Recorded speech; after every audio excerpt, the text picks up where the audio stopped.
नमस्ते, a warm welcome to everyone. R TV में सभी का स्वागत है। आज के इस कार्यक्रम में हमारे साथ हमारे देश के एक renowned artist Vasudev Kamat sir हमारे साथ हैं। मुंबई बेस्ड वासुदेव कामत सर जी कला क्षेत्र में बहुत लंबे समय तक काफी साधना किए हैं। आज आज की इस संवाद में, आज की इस इंटरेक्शन में हम ये पूरे उनके पाथ ट्रैवल, उनकी कॉन्सेप्ट, उनके चिंतन के बारे में जानने की कोशिश करेंगे। वासुदेव कामत जी, सर जी, आपका इस आर टीवी प्रोग्राम में आपकी स्वागत है। We are very happy to have you sir. नमस्कार नमस्कार। वासुदेव कामत सर की इंट्रोडक्शन की कोई जरूरत नहीं है। भारतीय कला क्षेत्र में, समाज में, बायर्स में, सभी को वासुदेव कामत सर का नाम, उनके काम दोनों जानते हैं हम। सर जी, फिर भी हम आपसे जानना चाहते हैं, आपके बारे में काफी सब इंफॉर्मेशन हम सुने हैं, पढ़े हैं, देखे हैं उसमें, लेकिन फिर भी आपके पाथ ट्रैवल, आपकी कला जर्नी कहाँ से शुरू हुई, क्या प्रेरणा मिली और कैसे चलती है, हम इसके बारे में थोड़ा जानना चाहते हैं सर। आप इसमें थोड़ा बताइए। पहले इस बात का मैं आपका अभिनंदन करना चाहता हूं कि इस प्रकार इस तंत्र के सहायता से कलाकार के साथ आप बातचीत कर रहे हैं। कलाकार को समझने की, कलाकार जिस वातावरण में रहता है और समकालीन आज की स्थिति में कला क्षेत्र में क्या क्या आवश्यकता है, उस व्यक्ति का भी क्या योगदान है, यह सब जानना और लोगों तक पहुंचाने के लिए आपने यह जो उपक्रम शुरू किया है, इसके लिए मैं आपको हृदयपूर्वक धन्यवाद देता हूं, आपका अभिनंदन भी थैंक करता you sir ji, thank you very much. हूं। वैसे जब कलाकार किस एक स्थिति पर जब पहुंचता है तो साधारणतः यह प्रश्न हर इंटरव्यू में, मुलाकात में ऐसा प्रश्न पूछा जाता है कि इस कला क्षेत्र की ओर आप कैसे मुड़े या कब से आपकी कला की यात्रा शुरू हुई। और बार बार मैंने ये बताया भी है और कुछ मात्रा में मैंने लिखा भी है। लेकिन एक भारत में एक समझ होती है, इसको मैं गैर समझ नहीं बोलता हूँ, लेकिन एक समझ होती है कि किसी भी व्यक्ति के अंदर कोई कला होती है तो कहते हैं कि ये पूर्व पुण्य से आया है या पूर्व जन्म से आया है।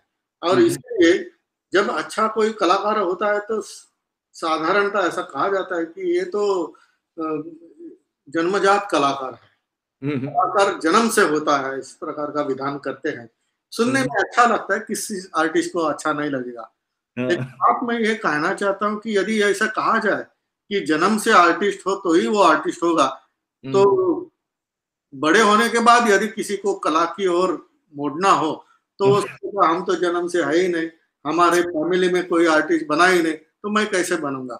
लेकिन इसलिए मैं ये बताना चाहता हूँ कि एक स्केचिंग एंड ड्राइंग का बुक था, छोटा सा बुकलेट था, और बुकलेट में स्टार्टिंग में ही उन्होंने लिखा था कि यदि आपके हाथ में पेंसिल हो और कागज हो और मन में कुछ ड्रॉ करने की इच्छा हो तो उस समय आप में चित्रकार जागृत होता है या जन्म लेता है। तो इसलिए किसी ऐसी आयु की या पूर्व पुण्य की या तुम्हारे परिवार में कोई होना चाहिए, ऐसा आवश्यक नहीं है। तो इसलिए इस प्रकार का विधान तो मैं नहीं करता, लेकिन सौभाग्य से मेरी दादी जो है वो गांव में, वैसे मूलतः मैं कर्नाटक से हूँ, मेरा जन्म कर्नाटक का है, लेकिन बड़ा तो मैं 1 साल से मुंबई में हुआ। तो दादी गणपति बनाती थी। अच्छा। हाँ, नदी की मिट्टी से उनका घर का गणपति और मंदिर की गणपति दादी बनाती थी। अच्छा, मंदिर वाली भी? जी जी जी। और जो मेरे माँ के सगे मामा जी कर्नाटक के बहुत बड़े प्रसिद्ध शिल्पकार हुए, बंगाल शिल्पी गोपाल शणै, इन्होंने धर्मस्थल की बाहुबली की मूर्ति बनाई थी। हाँ, उस हाँ, समय एसएससी में पढ़ता था, हाँ, मुझे हाँ, याद है। और जापान में भी उनका बहुत सा काम गया है। 60 फुट अच्छा, ऊंचाई की अवलोकितेश्वर की मूर्ति है। उनका ड्राइंग अच्छा था, वो पेंटिंग अच्छा करते थे और हाँ, यहाँ तक कि मेमोरी उनकी बहुत बढ़िया रहती थी। मतलब अच्छा, आज किसी को लैंडस्केप बनाना तो कहीं से फोटोग्राफ ले लेते हैं, लेकिन हम्म, उनके तरुणाई में उन्होंने कारकर की कुछ लैंडस्केप अपने घर के दीवार पे किए थे कि जो मेमोरी किए थे क्या और मैं बात है। वो कंपेयर करके देखता था। तो इसलिए माँ की तरफ से और पिताजी की तरफ से ये हम्म, थोड़ा-सा आनुवंशिक आया होगा, तो उसके लिए भी मैं सौभाग्यवश हूँ। वैसे कहा जाए तो 2 अढ़ाई साल का था तब से मैं ड्राइंग करता था। मतलब अच्छा, बच्चा कोई रोता है तो उसको हाँ, समझाने के लिए या उसको शांत करने के लिए कोई टॉफ़ी देते हैं या कोई चॉकलेट गोली खाने को देते हैं। लेकिन मुझे एक चाक का टुकड़ा दिया जाता था, तो क्या उससे मैं बात है। घंटों दीवार के ऊपर और फ्लोर के ऊपर या ज़मीन के ऊपर रेलगाड़ी, मोटर ऐसे ड्राइंग करता था। ऐसे अच्छा, पिताजी तो बचपन से ही मुझे वो रेलगाड़ी का शौक था ड्राइंग करने का, मोटर निकालने का शौक था और हम्म, वैसे ड्राइंग करते हुए उसमें खुद मैं बैठ जाता था क्या बात है। और ट्रेन के जैसे साउंड निकलता था। हाँ, हाँ, हाँ, हाँ, हाँ, हाँ। मतलब ये घर वालों को एक आश्चर्य लगता था हमारे और मैं बाएँ हाथ से लेफ्टी हूँ मैं। हाँ, अ हाँ, अ, lefty by hand not correct, leftist. तो तो लेफ्टी था तो दाहिने हाथ से लिखो, दाहिने हाथ से करो इसलिए माँ-पिताजी थोड़ा-सा फ़ोर्स कर देते। बगल में एक वयस्क आदमी थे, उनको मैं दादाजी कहता था, अज्जा हाँ, बोलता था उसको। हाँ, तो वो कहते थे कि मेरे माँ को, भाई इसको ऐसा ज़बरदस्ती मत करो क्योंकि उसके हाँ, बाएँ हाथ में कला है, वो करेक्ट, चली ना जाए आपकी ज़बरदस्ती में। तो फिर बाद में कभी फ़ोर्स नहीं किया। लेकिन ज़्यादातर घर में जब स्कूल में जाने लगता है बच्चा या कोई लड़की, तो वो यदि ड्राइंग करती हो, तो माँ-पिताजी फ़ोर्स करते हैं, पढ़ाई करो, ड्राइंग क्यों करते हो? ऐसा मेरे बारे में कभी हुआ नहीं। सौभाग्य से आखिर तक माँ ने और पिताजी ने और मेरे बाद में परिवार में सब पत्नी ने हाँ, हाँ, बहुत हाँ, सपोर्ट किया मेरी कला के लिए। तो इस प्रकार स्कूल के पहले ही 2 अढ़ाई साल का था, उस समय से जो यात्रा शुरू हुई, वो आखिर तक मतलब पड़ोस के लोग, छोटे से हमारे काजूपाड़ा कस्बा था, उसके लोग सब लोग वासुदेव कामत मतलब आर्टिस्ट ये जानते थे। तो ओके, इसलिए मैं आर्टिस्ट बना रहा। तो इस प्रकार शुरुआत हुई और स्कूल के अलावा हम्म, जो ड्राइंग टीचर थे वो तो सपोर्ट करते ही थे, लेकिन हम्म, अलावा नाना अभ्यंकर, डीवाई अभ्यंकर नाम की एक व्यक्ति थी कि जो हाँ, की वृत्ति एस्ट्रोलॉजर की थी, उनका हाँ, मेन हाँ, व्यवसाय वो था, लेकिन वो हाँ, बहुत अच्छे गणपति बनाते थे, बहुत अच्छे पोर्ट्रेट बनाते थे, किसी-किसी स्वामी जी के, रमन स्वामी जी का, महर्षि का उन्होंने किया पोर्ट्रेट आज भी मुझे याद है, सच में जिंदा है व्यक्ति ऐसे लगते थे। तो और हाँ, उनकी ड्राइंग बहुत बढ़िया था। ओके, हाँ, तो वो मेरे पेंटिंग में बहुत गलतियाँ निकालते थे, ड्राइंग करना कितना आवश्यक है। वो ये जो शिक्षा थी, उनके हाँ, जीवन के आखिर तक मैं जो भी काम करता था उनको मतलब आर्ट स्कूल में पढ़ते हुए भी उनको मैं मेरे असाइनमेंट्स दिखाता था। तो इस अच्छा, प्रकार का मार्गदर्शन मार्गदर्शन की कमी बचपन से लेकर आज तक, अभी तक कमी नहीं है। क्या बात है। आज भी मैं कुछ पेंटिंग करता हूँ तो मेरी बेटी आर्किटेक्ट है, तो कहाँ हाँ, पर्सपेक्टिव की गलती है वो आसानी से बता देती है और अच्छा, कैसे सुधारना चाहिए वो भी बताती है। तो इस प्रकार सीखना, ओके, काम करना और जो भी आते हैं उनको अपनी क्षमता के अनुसार सिखाना, ये तीनों चीज़ें मेरी आज तक चालू है। बहुत बड़ी बात है सर, बहुत बड़ी बात है। आपके आपके लेफ्ट हैंड होने का पर मेरे मामा एक बात किया करते थे, क्योंकि मेरे मामा भी लेफ्ट हैंडर है, तो वो कहते थे कि जो लेफ्ट हैंडर तो बहुत इंटेलिजेंट होता है क्योंकि उनका राइट ब्रेन वर्क होता है। हाँ, ये बात सही है, लेकिन राइट वाले भी बहुत आर्टिस्ट होते हैं। आई मीन जस्ट वो एक बात। लियोनार्डो दा विंची लेफ्टी था। फिर वो बहुत से आर्टिस्ट हैं कि या, जो लेफ्टी थे। अच्छा लगता है। बहुत बहुत दिस थिंग। सर आपकी बातों से मतलब मुझे मतलब मैं आपकी बातों के कनेक्शन डॉट्स जोड़ पाता हूँ। मैं जब भी आपसे मिला हूँ, जब भी आपसे आर्ट के बारे में बात किया हूँ, आपने हमेशा दो चीज की बहुत एम्फसाइज की है। वन इज ड्राइंग के बारे में, एंड दूसरा उस ड्राइंग में आप उसके अंदर खुद उतर जाना। मतलब आपने अभी जब मुझे वो बचपन की बात बताई जहां पे आप ट्रेन ड्रॉ करते थे और खुद बैठ जाते थे, मतलब आप अपनी ड्राइंग में जीने, अपने आप को उसमें डालने की कोशिश करते थे उसमें। तो ये दो बात के ऊपर थोड़ी और एम्फसाइज करेंगे सर? मतलब ये आपका ड्राइंग के बारे में, एंड ये उस ड्राइंग में अपने आप को पूरा समर्पित होकर अनुभव होना, अनुभव वो कितना इंपॉर्टेंट है, कितना महत्व है सर? कलाकार के लिए कौन सी भी कला हो, उस एक बार आप उस कला की साधना में बैठ गए, फिर वो गायन हो, लेखन हो, नृत्य करना हो, नाट्य हो, अभिनय हो, वो सब में, वैसे चित्र और शिल्प में भी ये एकरूप होना बहुत आवश्यक है। ये इसलिए कि ये एकाग्रता कैसी होती है। हमारे एस्थेटिक सौंदर्य शास्त्र सिखाने वाले संभाजी कदम जो प्रोफेसर थे, उन्होंने हमें बहुत कुछ अच्छी बातें बताई। तब उन्होंने एक बार बताया था कि जब कोई आर्टिस्ट काम करता है तो उसके लिए art material is a medium. Brush है, कलर है, कैनवास है, पेपर है, what ever it is. Correct. फिर वो जो मीडियम है ना, उसको हाथ काम करता है, तो your hand is also medium. Okay. हाँ, सिर्फ हाथ चलता थोड़ी है, कभी आपको खड़े रह के काम करना है, मिरर करना हो तो आपकी पूरी बॉडी घुमाना है। तो not only hand, your full body is medium. Okay. हाँ, तो आपके पास स्किल है, आपकी कैपेसिटी है, आपके पास मटेरियल है, the surface is also ready with you. तो ये सब बातें मीडियम बन गई, लेकिन माइंड तो होना चाहिए ना, काम करने की इच्छा हो तो, नहीं तो आर्टिस्ट मूड लगता ही नहीं है। तो so mind is also medium. Okay. तो फिर बाद में बोलते थे कि then who paints. Correct. Okay. कि ज्ञानेश्वर ने उसको एक बहुत अच्छा शब्द दिया है, जैसे नेणिव। हाँ, नेणिव मतलब उसकी जानिव करने वाला कौन है वो बता नहीं सकते। That is infinitive. इंफिनिट, या ऐक्य हो जाना उसमें। हाँ, और वो एक शक्ति है। करेक्ट। तो ये पूरी शक्ति ही काम करती है इस बॉडी और माइंड के साथ और मटेरियल के साथ।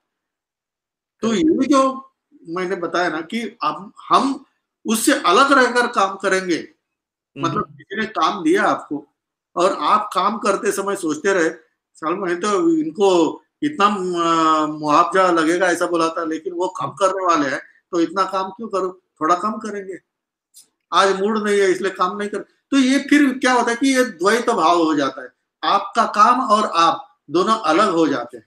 करेक्ट। और आपकी जो पूर्ण एकाग्रता है ना, वो उस काम में रहती नहीं। इसलिए मेरे लिए ना कमर्शियल काम या कमीशन काम और मेरा जो स्वांत सुखाय काम, उसमें मैं ज्यादा फर्क नहीं रखता हूँ या महसूस करता हूँ। एक बार मैंने एक्सेप्ट किया कि मैं कर रहा हूँ तो वो काम मेरा काम लगना चाहिए। करेक्ट। तभी वो बनता है। राजा बोलता है कि मंदिर बनाओ, लेकिन मंदिर बनाने वाले को बाद में एकरूप होकर ही काम करना पड़ता है। तो उसी प्रकार कलाकार के लिए उसमें इन्वॉल्व होना, the complete involvement is most necessary for every artist in any field. Yes, yes. कोई एक एक्टर होता है वो फेमस होता है, Correct. लेकिन जब उसके बताया गया कि आपको मंच के ऊपर या पर्दे के ऊपर इस कैरेक्टर को निभाना है, तो वो पूरा उस कैरेक्टर में ड्वेल हो जाता है, उतर जाता है वो, उतर जाता है। तो वो बाद में ही वो वैसे कर सकता है, उस अलग रहकर नहीं कर सकता। इसीलिए ये जो किसी कलाकार के लिए बहुत आवश्यक है। ये हर बार होगा ऐसा नहीं, लेकिन हर बार काम करते रहेगा तो कभी कभी इसका अनुभव जरूर आता है। क्या बात है। कभी कभार काम करने से नहीं होता है। इसलिए नित्य स्वभाव होना चाहिए कलाकार का कि मैं कलावंत हूँ और मेरा जो जीना है वो कला के समर्पित होकर जीना है। कला के लिए जीना है ऐसा नहीं, कला के लिए समर्पित होकर जीना है। क्या बात है, क्या बात है सर। बहुत अभी उसको मतलब आपने आपने उस पूरे कॉन्सेप्ट को एक बहुत अच्छी उसको एक संस्कार देके उसको प्रेजेंट किया, बहुत बहुत खूबसूरत सर जी उसमें। जी जी। सर जी आपकी पेंटिंग्स जब देखता हूं मैंने आपकी जितना हो सके उतना सब काफी पेंटिंग्स हैं, आपकी हर पेंटिंग एक कादम्बरी लगती है, एक नॉवेल लगती है। मतलब उसकी शुरुआत से लेकर एंड तक मैं उसमें अगर लिखते बैठूं तो शायद मैं रोज कुछ ना कुछ लिखते बैठूं उसमें। आप आपकी पेंटिंग्स में जब देखता हूं तो उसमें ऐसा है कि आप किसी एक घटना को या किसी एक कहानी को, किसी एक कथा को, किसी एक कॉन्सेप्ट को जो साहित्य रूप में है उसमें, उसको आप पढ़ के देख के आप जब प्रेजेंट करते, ये जो जर्नी है ना, मतलब एक कॉन्सेप्ट से लेकर उसको विजुअल में उतारना, हाँ उसमें ये कॉन्सेप्ट, ये जर्नी, ये ट्रांसफॉर्मेशन कैसा होता है सर जी, ये जानने की बड़ी उत्सुकता रहती है। बहुत आपका बहुत सुंदर प्रश्न है ये। बात ऐसी है कि देखिए, मैं पोर्ट्रेट करता हूँ, लैंडस्केप हाँ, करता हूँ, स्केचिंग करता हूँ। आज भी वास्तविक का काम मतलब पोर्ट्रेट आर्टिस्ट, ये करेक्ट, लेबल लगा हुआ है और मुझे उसमें बहुत भी आनंद भी लगता है। मुझे कुछ बुरा नहीं लगता कि I am counted as only portrait artist, तो ऐसा नहीं है। लेकिन मैं एक बात बताता हूँ वसंत, कि हम जब विचार करते हैं ना थॉटफुल प्रोसेस में, हर विचार को एक भाषा होती है। करेक्ट, जैसे आपकी जो मदर टंग होगी और which ever language is very familiar to you, correct, तो आपका थिंकिंग उस भाषा में होता है। करेक्ट। हाँ, मैं मराठी में सोचता हूँ, मेरी मदर टंग कोंकणी है लेकिन मराठी में, क्योंकि ज्यादा पढ़ाई मेरे घर में दोस्तों के साथ मराठी में बात करता हूँ। तो उसी प्रकार कोई अंग्रेजी में सोचता है, तो इसीलिए हर विचार को लैंग्वेज है, भाषा है। करेक्ट। और दूसरा एक स्टेटमेंट मैं करता हूँ, ये मेरे अनुभव से, कोई मान्य करे या ना करे, हर विचार को एक दृश्य है। ट्रू, सही बात सर जी, सही दृश्य, बात। क्योंकि इमेजिनेशन होता है और जब वो कोई वर्णन करता है, सही बात। फॉर एग्जाम्पल मैं बताता हूँ कि हम बस से जा रहे हैं, बस हाँ, से जा रहे हैं तो जाते जाते कोई एक एक्सीडेंट देखा, तो सब लोग देखते हैं, अरे बहुत बुरा हुआ, ऐसा हुआ, तो हर कोई फिर बस आगे चली जाते, तो बाजू वाला बोलता अरे ये तो कुछ नहीं, मैं फलाना फलाना यहाँ से वहां जा रहा था, ऐसा एक्सीडेंट देखा, ऐसा एक्सीडेंट देखा। आप खड़े नहीं रह सकते, फिर वो वर्णन करने लगता है। क्या वो बाय हार्ट करके आया है? नहीं, नहीं, उसके विचार में आज भी वो दृश्य कायम है, या तो दृश्य उस समय निर्माण होते। कलाकार यही काम करता है कि जब भी कोई मन में कंसेप्ट आती है ना, तो कंसेप्ट की भाषा के साथ जैसे आती है, कथा के रूप में आएगी या किसी वचन के साथ आएगी, किसी टाइटल के साथ आएगी, कुछ भी हो, लेकिन जब वो विचार करने लगता है ना, तब उसको विजुअलाइज भी होता है। And here the artist works, he has to give the surface to that thought, वो सरफेस देने की आवश्यकता है। जब भी आपके मन में विचार और विजुअलाइजेशन कंसेप्ट लेकर आती है, तो बाद में उसको विजुअलाइज करने के लिए, because that thoughts and everything is in your mind and that is oral abstract, I can say, correct, and it will become in the form, then you will say this is the real thing which I have expressed in my work. तो ये जो है ना, जो अमूर्त जो विचार है उसको मूर्त रूप देने का आप काम करते हैं आर्टिस्ट, तब वो सामने चला आता है। तो उसी प्रकार मैं चित्र को पहले मैं स्केच करता हूँ, यदि कुछ ना हो तो रात भी हो तो मैं नोट करके रखता हूँ मोबाइल में, क्योंकि वो प्रोसेस को कहीं तो फ्रीज होना आवश्यक है, फ्रीज होने के बदले उस बीजारोपण की आवश्यकता है, बीजारोपण की आवश्यकता है। जब वो स्केच बनता है ना, तो स्केच बनने के बाद दूसरे दिन या तीसरे दिन उसको आप डेवलप करते हैं, फिर तय होता है कि चलो बड़ा पेंटिंग करेंगे, तो फिर वो पेंटिंग करते करते और भी सपोर्टिंग नाना विचार या नाना चीजें मिल जाते, तो पेंटिंग वो डेवलप होके सही बात, एक फाइनल प्रोडक्ट बन जाता है। तो ये प्रोसेस में चलता है, उसको कितना समय लगेगा बोल नहीं सकते, करेक्ट। लेकिन ये करने के लिए कुछ तय करने की आवश्यकता है। इसलिए मेरे जो भी पेंटिंग्स है ना, तो वो सीरीज जब बनाई मैंने कृष्णा के ऊपर की, मैंने हाँ, मदर एंड चाइल्ड के ऊपर की, द एज ऑफ इनोसेंस के ऊपर की, वेटिंग के ऊपर की, तो उसमें 3-4 सब्जेक्ट ऐसे मैं तय करता हूँ और काम करते करते करते न जाने 20-25 पेंटिंग, और वो स्टॉप नहीं होता है। 25 पेंटिंग स्टॉप कब होते हैं? When the capacity of the gallery is only for 25 paintings. लेकिन जो ओके, प्रोसेस है ना वो चालू ही रहते हाँ, हैं। एग्जीबिशन के पश्चात भी उस सीरीज में और कुछ पेंटिंग आ जाते हैं, तो वो करेक्ट, सूखती नहीं, क्योंकि आपने जो बीज रोया था उसको हम्म, बड़ा वृक्ष हुआ, तो बाद में वो फल देते ही रहता है। करेक्ट, तो वैसे ही वो सीरीज बन जाती थी, और इस प्रकार से मैं पेंटिंग करता हूँ कि जो थॉट हुआ उसको मैंने विजुलाइज किया, विजुलाइज करने के बाद स्केच किया, स्केच डेवलपमेंट हुआ, और जब 1 साल के लिए या 6 महीने के लिए एक सब्जेक्ट को मैं टाइम देता हूँ, तो हम्म, सब्जेक्ट का पीएचडी जैसा स्टडी हो जाता है। ओके, और अनेक एंगल से, और होता क्या है बताता हूँ सर, कि जैसे कुछ ऐसी चीजें पड़ी है और हाँ, उसमें मैग्नेट लेके जाता हूँ, तो हाँ, जो जो लोहा है ना वो तुरंत मैग्नेट को चिपक जाता है।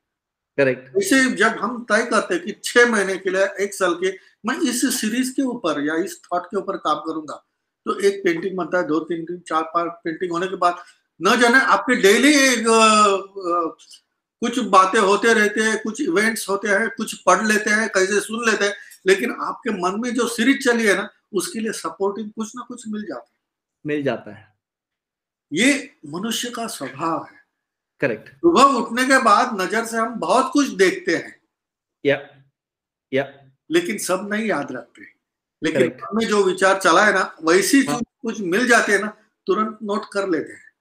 करेक्ट, रास्ते में हम बहुत लोगों को मिलते हैं, लेकिन जो पहचान वाले हैं ना उसको हम हम्म, उसके साथ बात करते हैं। क्यों होता है? या क्योंकि वैसा वो रिलेशन चला है। करेक्ट, लेकिन अभी पहचान वाला भी नहीं है, लेकिन मेरे पेंटिंग के लिए कोई कैरेक्टर चाहिए था, वो देखने को मुझे मिल गया। क्या बात है, मिकेलेंजेलो ने क्या किया, लियोनार्डो ने क्या किया, अपने या दैनंदिन जीवन में जो जो कैरेक्टर मिल जाते थे उनको अपने पेंटिंग में उतारा है उन्होंने। तो सही ये बात, जो बात है ना कि अपना मैग्नेट पहले ऑन करना चाहिए। तो उसको डिसाइड करना, उसको ऑन करना चाहिए, करेक्ट, फिर वो रुकता ही नहीं। कितने न जाने आपको खुद को आश्चर्य लगता है कि या क्या ये मैंने पेंटिंग बनाया। सही बात, लेकिन जिस समय आपको पेंटिंग बनाने की इच्छा उत्पन्न होती है ना उसी समय उसको फ्रीज नहीं किया तो क्या होता है मैं बताता हूँ। आज या मेरे मन में विचार आया, मैं ट्रैवल कर रहा हूँ या तो बैठा हूँ, अरे हम्म, पेंटिंग विषय के ऊपर बहुत अच्छा पेंटिंग बन सकता है, हम्म, या कुछ नहीं। सही बात, 4 दिन के बाद फिर याद, अरे उस दिन तो याद किया था हमने उस सब्जेक्ट को, फिर से वो हम्म, सब्जेक्ट याद आता है, हम्म, कुछ खास नहीं। उस दिन खास लगा और आज खास नहीं, क्यों लगता हम्म, है? तो कुछ तो एक ऐसी एनर्जी है कि जो आपको वो सपोर्ट करती है, करेक्ट, और उसको आपने एक्टिवेट किया ही नहीं, और बाद में एनर्जी नहीं है लेकिन सब्जेक्ट है, सही बात, तो बोलता है कि नहीं कुछ खास नहीं होगा। तो ये या इसलिए होता है कि मन बहुत चंचल होता है। हम्म, तो इसीलिए जब भी मन में विचार आता है तो कंसेप्ट को पहले सरफेस देना, धरातल देना, ये अत्यंत आवश्यक होता है। और जिस समय वो होता है ना उस समय फिर वो जर्नी चालू हो जाए फॉर द फाइनल प्रोडक्ट। क्या बात है सर जी, क्या बात है, तो ये प्रोसेस से मैं काम या करता हूँ। इस कॉन्सेप्ट में सर जी आपने जो बहुत अच्छी तरीके से बताया इसको, उसमें एक और चीज मैंने बहुत अच्छी नोट की है उसमें, लोग अक्सर कहते हैं कि वासुदेव कामत रियलिस्टिक पेंटिंग करते हैं, बहुत रियलिस्टिक वर्क होता है उसमें, लेकिन मैंने उसमें उनके साथ एक तर्क भी ऐसा किया था कि नहीं, उनके पेंटिंग में बहुत एब्स्ट्रैक्शन है, आपने देखा है क्या उसमें? तो उन्होंने पूछा कि कैसा, तो उस चीज को मैंने इस तरीके से वर्णन किया जो मैं आज आपके सामने बोल रहा हूं, एंड इसके बारे में आपका राय जानना भी चाहता हूं, सो दैट कि मैं, फॉर एग्जाम्पल, मुझे अगर कोई व्यक्ति लगा तो मुझे लगता है कि वो व्यक्ति का इमेज जो है वो रियलिस्टिक पेंटिंग है, लेकिन व्यक्तित्व जो है वो एब्स्ट्रैक्शन है। जी हम किसी से जुड़ते हैं वो व्यक्तित्व की वजह से, नॉट कि वो पर्सनैलिटी, आप किसी से हम मिलते नहीं है कि उसका 2 हाथ है मेरा भी 2 हाथ है इसलिए हम दोस्ती नहीं करते किसी से, मतलब not for the realistic body aspect but for that personality, जी विच इज बहुत अमूल्य। आपके पोर्ट्रेट्स हो, आपके लैंडस्केप्स हो, या आपके रियलिस्टिक पेंटिंग हो, या आपके कंसेप्चुअल वर्क हो, आपने, आप जितना कारीगरी से वो रियलिस्टिक एस्पेक्ट लेके आते हैं उतना ही क्या बोलते हैं, उतना ही ताकत से उसकी व्यक्तित्व को ले आते सर जी आपकी पेंटिंग्स में। फॉर एग्जाम्पल आपके पीछे जो पोर्ट्रेट है, मैडम की पोर्ट्रेट है, उसमें वो it is not just one drawing there और वन पेंटिंग देयर, उसमें वो स्माइल, वो आंखों में जो भाव एंड वो जो व्यक्तित्व उनका दिखता है वो उसमें छलकता है। तो मैं the abstraction part of it बहुत अट्रैक्ट करता है देन द रियलिस्टिक पार्ट ऐसा। तो आप इस व्यक्तित्व, इस आप अपने पेंटिंग्स में, अपने कैरेक्टर्स में वो व्यक्तित्व कैसा भरते सर जी?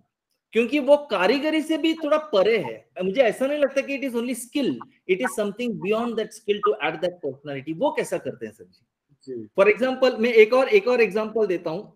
आप उडुपी में आप जब आपने वो कृष्णा का एग्जीबिशन में जो आर्टवर्क दिया था, जो बाल कृष्णा, वो पेड़ में उसका एक, उसकी गाय गायब हो गई, वो रस्सी टूट के उसका पड़ा एंड वो ऐसा ढूंढ रहे, वो चेहरे पर वो जो चिंतन की मेरी गाय कहाँ गई। वो उस एग्जीबिशन में सर जी छोटे बच्चों से लेकर स्वामी जी तक सबने उसको सबको पता कि गाय कहाँ गई, दैट सेंटेंस सबने। तो आप उस भाव, उतना एब्स्ट्रैक्शन के लेवल को आप कैसे कर पाते सर जी? एक तो पहली एक बात बताना चाहता हूं कि आज कंटेम्पररी आर्ट में जो नाना प्रयोग होते हैं और अनेक अनेक प्रकार से कलाकार अपनी कलाकृतियां का निर्माण करते हैं, उन सबका मैं रिस्पेक्ट करता हूँ। I personally I like abstract painting also, और जिसको मैं मराठी में या हिंदी में उसको केवल आकार ही बोलता हूँ। एब्स्ट्रैक्ट पेंटिंग या मतलब अमूर्त नहीं बोलता हूँ, कि what ever is expressed and it is in form of painting और स्कल्पचर, इट इज अ मूर्त। करेक्ट, उसको अमूर्त नहीं बोल सकते, लेकिन केवल आकार, वो हमारे संभाजी कदम सर ने शब्द दिया था, बहुत सुंदर शब्द है कि केवल आकार। तो ये इस प्रकार का जो कुछ हो रहा है उसका मैं रिस्पेक्ट भी करता हूँ, लेकिन इसलिए ये अभी नया दौर है और जो एकेडमिक है वो पुराना दौर है, आउटडेटेड है। इस प्रकार की मनोभूमिका कर लेना कला के क्षेत्र में ये सही नहीं है। There is nothing old and new, correct, but there is good और बैड। करेक्ट, ज्ञान होता है, दैट्स इट। ने बताया है, करेक्ट, आर्टिस्ट ये नया है और ये ओल्ड है, ऐसा ही नहीं, क्योंकि जो कुछ बनाया है वो हमेशा के लिए दृश्यमान है। करेक्ट, पुराना हो या नया हो, लेकिन अच्छा तो अच्छा होता है, बुरा तो बुरा होता है। सही बात। तो इसीलिए मैं एकेडमिक वर्क करता हूँ या रियलिस्टिक काम करता हूँ, इस प्रकार का शब्द प्रयोग जो कला क्षेत्र में करते हैं और वही लिमिट हो जाता है ना, वो मुझे ठीक नहीं लगता। सही बात सर। मैं ये कहता हूँ कि एकेडमिक होते हुए भी मेरे चित्र के जो भाव है, मेरे चित्र के जो कंसेप्ट या उसका आशय है, वह देखकर किसी के मन में आंसू आ जाते हैं, उनको मेरे एकेडमिक और रियलिस्टिक से कुछ लेन देन नहीं है। बिल्कुल बिल्कुल, इट गोज बियॉन्ड इट। या जो आर्ट फील्ड के लोग हैं वो आने के बाद सिर्फ हमको एकेडमिक और नहीं, बिल्कुल नहीं सर जी, बिल्कुल नहीं सर जी, आपके वर्क बिल्कुल एकेडमिक नहीं है। I have no idea, I mean that's absolutely wrong. महसूस करता हूँ ना, ओह माय गॉड। हाँ, तो इसीलिए मुझे लगता है कि कॉमन मैन मेरे एकेडमिक के परे जा सकते हैं और अपने आर्टिस्ट की गाड़ी मेरे एकेडमिक पे क्यों रुकती है, ये मुझे संदेह निर्माण करता है। ये ऐसा नहीं होना चाहिए। ये लिमिटेशन क्यों है sir ji? Sorry to cut. तो इसलिए मेरा ये एकेडमिक वर्क या स्किलफुल वर्क करना ये मेरा मीडियम है, इस माध्यम से मैं एक्सप्रेस करता हूँ। करेक्ट, लेकिन मैं कहीं भी कॉपी नहीं करता हूँ। नहीं, बिल्कुल नहीं सर जी। तो इसीलिए मेरा ये कहना है कि मैं जब पेंटिंग में कुछ फिगर्स देता हूँ या कुछ, उसमें कितना डिटेलिंग करना, मेरा चित्र ज्यादा वर्णन करने लगे, फिजिकल वर्णन जो बोलते हैं ना कि जैसा, करेक्ट, तो वो पेंटिंग थोड़ा सा इलस्ट्रेशन की तरफ झुकता है। But if it is narrating only the concept तो वो इलस्ट्रेशन नहीं है, ऐसा मेरा कहना है। लेकिन बिल्कुल देखे तो उसको इलस्ट्रेशन बोलते हैं या इलस्ट्रेटिव बोलते हैं, ये जरा सुधारने की आवश्यकता है अपने आर्ट फील्ड में, लेकिन हम बहुत महसूस करते हैं, यहाँ तक कि बिल्कुल बिल्कुल बिल्कुल मैं आपके इस बात को मानता हूं सर जी। मैंने इवन SM पंडित सर के पेंटिंग को भी इस तरीके से लेबल करते हुए मैंने सुना है सर। जी जी, मुझे बहुत बुरा लगा इसमें। आई सेड कि बाबा तुम उस पेंटिंग में एब्स्ट्रैक्शन देखो, वो एक एक व्यक्तित्व को कहाँ फील कर रहा है तुमको, यू जस्ट सी दैट कि वो कंसेप्चुअल आर्ट। फॉर एग्जांपल आपने वो लास्ट टाइम गाय के बारे में पेंटिंग दिखाया था सर जी, मालूम है कि वो 1000 गाय का जब बच्चा, रिमेम्बर आपने? हाँ, अरे वो पेंटिंग में जो भाव है सर जी, उसमें जो वो आप उस लड़के का या गाय का उस कंप्लीट कॉन्सेप्ट की जो पर्सनल वो कैरेक्टर जो उसकी जो भाव लेके आए थे कैनवस में, वो एकेडमिक से बहुत दूर है सर जी, बहुत दूर है, वो बहुत लंबा है इसमें। I mean as an artist और as a curator, as a critic मैं ऑब्जर्व करता हूँ, आई डेफिनेटली, ये तो बहुत लंबा चौड़ा है सर जी। जी जी, आपका जो पाथ ट्रैवल्ड दिखता है फ्रॉम द कॉलेज एकेडमिक से लेकर अभी तक आए, ये बहुत लंबा है। बट मैं उस क्वेश्चन पे आता हूं कि आप उस भाव, उस व्यक्तित्व को कैसे लाते हैं सर जी? तो इसीलिए फिर बाद में क्या होता है, मैं अभी पंडित जी का ही उदाहरण देता हूँ। बुद्धा को वो सुजा खीर रही है, एक सॉरी पंडित जी है। आपका ऑडियो कट हुआ सर जी, आप फिर से रिपीट करेंगे? मैंने पंडित पेंटिंग दिखा, भगवान बुद्ध को दे रही है। हेलो, देता नहीं सर जी, आपकी आवाज पूरी कट हुई है। नेट इशू है, चलते मोबाइल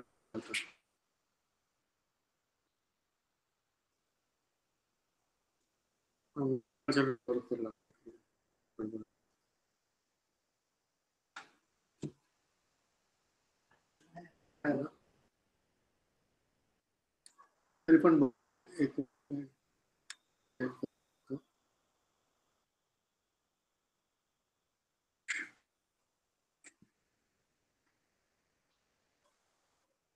आप रिकनेक्ट होना चाहते हैं तो हो सकते हैं सर जी।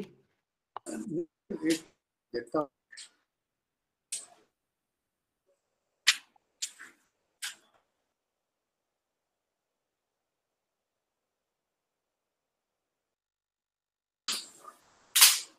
हाँ, अभी हाँ परफेक्ट, अभी आया। अच्छा हाँ सर जी, आप बोल रहे थे। पंडित जी का एक पेंटिंग है कि जिसमें उन्होंने बताया है कि भगवान बुद्ध को सुजाता खीर अर्पण कर रही है। हाँ, और उस समय भगवान बुद्ध तटस्थ बैठे हैं। हाँ, लेकिन सुजाता ने खीर देते देते एक थोड़ा सा चेहरा जो है ना, टिल्ट ले लो ना, तो ये जो टिल्ट इतना माइन्यूट है, हर कोई नहीं देख पाता है। सही बात। ये जो टिल्ट जो उन्होंने किया है ना, वो सीधा रखता तो भी पेंटिंग में उनका स्किल कुछ कम नहीं था, लेकिन टिल्ट करने के पश्चात वो स्किल के परे जाकर वो कंसेप्ट को डेवलप करने के लिए उसमें कुछ चीजें ऐसी बना देते हैं, कुछ ड्रामा ऐसा कर देते कि वो पेंटिंग को कहां से यहां से लेकर वहां पहुंचा देता। तो इस प्रकार से तो रियलिस्टिक काम करना वो उनके लिए मीडियम है, लेकिन जो कंसेप्ट है वो सही में देखने वाले के मन तक पहुंचने के लिए जो जो करना है वो हाईएस्ट पॉसिबिलिटीज वो उसमें डाल देते हैं। तो ये जो बात है ये बहुत इम्पोर्टेंट है। इसीलिए हम पेंटिंग में पर्सनैलिटी, जब मैं कोई पेंटिंग करता हूँ और व्यक्तित्व को लाने के लिए प्रयत्न करता हूँ तो मैं रेफरेंस नहीं ढूंढता। करेक्ट। जीसस क्राइस्ट का पोर्ट्रेट करने के लिए जीसस क्राइस्ट जैसा मैं आदमी ढूंढने के लिए नहीं जाता। कृष्ण का पोर्ट्रेट करने के लिए कृष्ण के जैसा दिखने वाला आदमी ढूंढने के लिए मैं नहीं जाता। ये ड्रामा के लिए आवश्यक है, फिल्म के लिए आवश्यक है, लेकिन आर्टिस्ट के लिए आवश्यक नहीं है। आपके मन में कृष्ण किस रूप से विद्यमान है उसको कागज के या कैनवास पर उतारना है। क्या बात है सर जी। तो इसीलिए मैं जब भी कोई पेंटिंग करता हूँ वो पेंटिंग का ड्राइंग पहले पूरे मन से करता हूँ और फिर बाद में लगता है कि थोड़ा सा एनाटॉमिकल कुछ करेक्शन करने के फिर किसी मॉडल को मैं बिठाता हूँ, मुझे वो कोई भी चलता है, मतलब लेडी हो तो भी, जेंट्स हुआ तो भी चलेगा, जेंट्स हुआ तो लेडी हुआ तो भी चलेगा, मुझे सिर्फ एनाटॉमिकल करेक्शंस करने के लिए, पर्सपेक्टिव करेक्शन कर, लेकिन मन में जो कॉन्सेप्ट थी वो पहले मेरे कागज के ऊपर आई है। That is the pure form, without any imitation, without adopting any visual reference मैं करता हूँ। तो इसीलिए मैं जब भी मैं कहता हूँ कि मेरे पेंटिंग में क्रिएटिविटी क्या है, क्रिएटिविटी यही है कि एब्स्ट्रैक्ट मेरे मन में थॉट था, उसको मैंने जैसे के जैसे विजुअलाइज हुआ था वो मैंने कागज के ऊपर कैनवास पर लाया। ऐसे मैं पर्सनैलिटी लाता हूँ। जब भी किसी मॉडल का काम करता हूँ ना, तो उसको मैं कभी अभी तक पोज नहीं देता हूँ। ओके पोज नहीं देता हूँ। वो यदि कॉन्शियस है तो उसके साथ 15 मिनट बात करता हूँ, मैं आर्ट मटेरियल तैयार करता हूँ और वो देखता हूँ कि कैसे घूम रहा है, कैसे क्या कर रहा है, और तुरंत मैं स्टैच्यू बोलता हूँ, बस आपको यही पोज लेनी है। अच्छा, तो वो उसके पर्सनैलिटी से आई।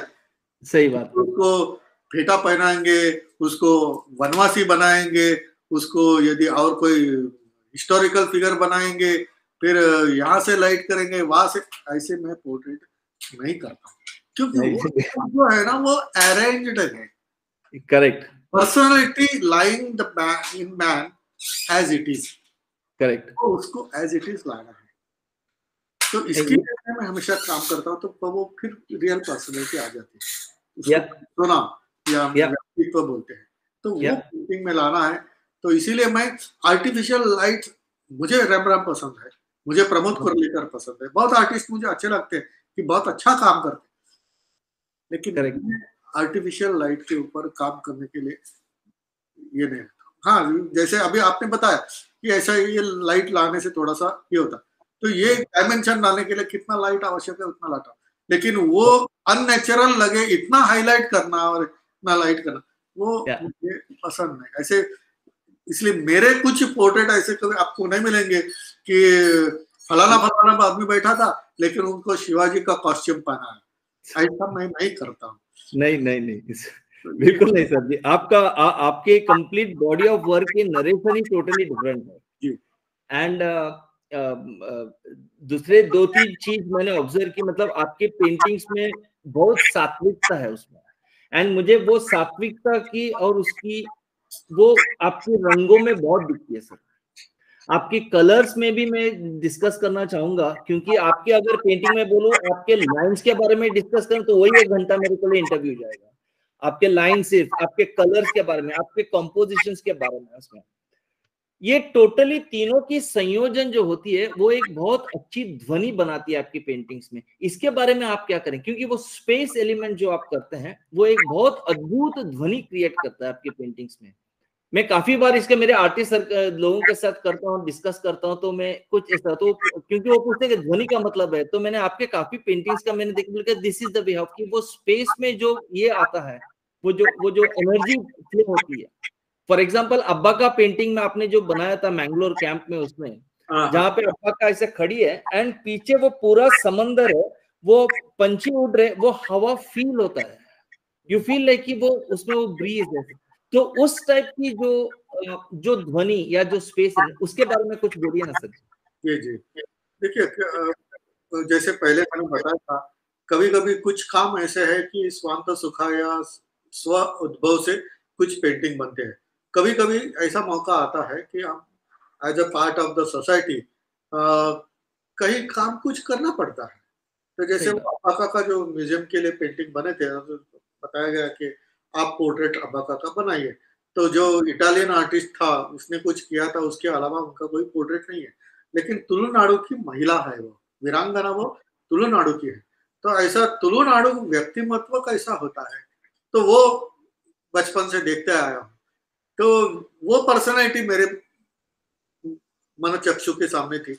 फिर वहां एक व्यवस्था भी की थी कि जो अब्बा के जीवन चरित्र के बारे में कोई प्रोफेसर थी, तो वो हर एक आर्टिस्ट को जाकर वो एक्सप्लेन भी करती थी कि वो कैसा व्यक्तिमत्व। तो ये जब सुनते हैं ना, तो वो व्यक्ति सामने खड़ी हो जाती है। फिर वो जो प्रॉपर्टीज होते हैं ऐसे आर्ट पेंटिंग में, सिर्फ वो पर्सनैलिटी लाएंगे तो सिर्फ फेस का लाइकनेस नहीं होता है, personality along with the properties and background also. तो वो प्रॉपर्टीज क्या है, उस समय का कपड़ा कौन सा होगा? आज हम महाभारत रामायण का सीरीज बनाते हैं और बाजार से लाकर कॉस्ट्यूम उनको पहनाते हैं, लेकिन उस समय का कॉस्ट्यूम किस चीज का बनता था, वो यदि स्टडी करके नहीं किया तो फिर वो लगता है ना कि नौटंकी लगता है वो।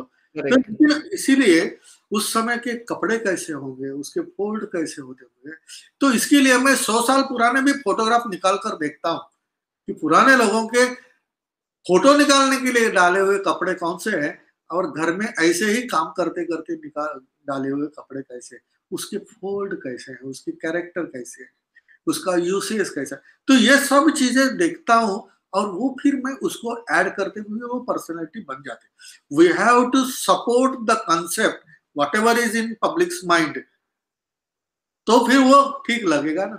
तो इसीलिए जो डॉक्टर बता रही थी कि इस प्रकार का बक्का का जीवन था, उस प्रकार का व्यक्तिमत्व था, उनकी एज इतनी थी, तो वो जैसे डेवलप करता था उसी समय उस वहां पुरानी चीजें तुलुनाडु की लाके रख रहे थे, तो वो भी चीजें देखने को मिली थी।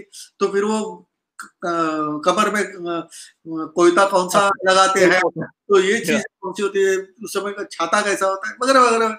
और समुद्र का किनारा मतलब मैंगलोर उडुपी का वो सब, तो वो सब कापू बीच वगैरह देखा था। तो ये सब सोच कर रिकलेक्ट करके मैं वो पेंटिंग डेवलप करता हूँ। लेकिन कोई भी चीज जो दिखाना है उससे ओवरकम हो जाए, लैंडस्केप बहुत बढ़िया हुआ, पर्सनैलिटी उतनी नहीं, कॉस्ट्यूम और इतने रिच कर दिए, इतनी सब प्रॉपर्टी डाली, उसका फेस का वो कुछ एक्सप्रेशन दिखता नहीं। तो ये जो बात है ना, वो ये सब बहुत अच्छी तरह से बैलेंस करना पड़ता है और उसी प्रकार तो करते हैं।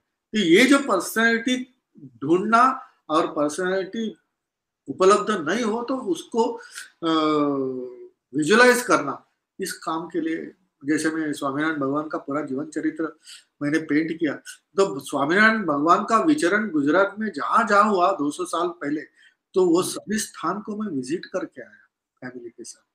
वहां की मिट्टी कैसी है, 200 साल पुरानी कोई भी बिल्डिंग हो, 200 साल पुराना कोई पिटारा हो, 200 साल पुराने उससे उन्होंने यूज किए हुए कुछ बर्तन हो, पोथी हो, वो उनके चाकड़ी बोलते हैं या खड़ा हो, तो वो सब देखे। तो देखने के बाद अपना पेंटिंग 200 साल पुराना तक लेके जाने का सामर्थ्य केवल फेस पे नहीं रहता, प्रॉपर्टी पे भी होता है। करेक्ट। वो सब स्टडी करके काम करता हूँ, तो फिर मन में एक बहुत अच्छा सुकून आता है।